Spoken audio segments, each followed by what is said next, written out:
ஒரு பாலடைஞ்ச அரண்மனைக்கு ஒரு ஃபேமிலி போறாங்க. அன்னைக்கு நைட் அந்த ஃபேமிலி தூங்கிட்டு இருக்கும் போது அந்த பக்கத்து கிரவுண்ட்ல ஒரு சிவப்பு கலர் புடவை பறந்து வந்து அவங்க வீட்டு மேல விழுவுது. ஆனா அது தெரியாம வீட்டுல இருக்க எல்லாரும் தூங்கிட்டு இருக்காங்க.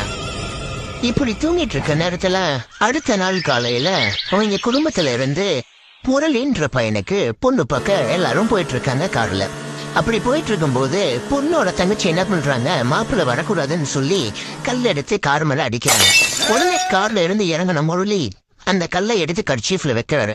அவங்க வீட்டுல இருக்கீங்களா, இன்னைக்கு ஏதோ நேரம் சரியில்லை, நம்ம இன்னொரு நாளைக்கு பார்க்கலாம் அப்படின்னு கூட்டிட்டு போயிடுறாங்க.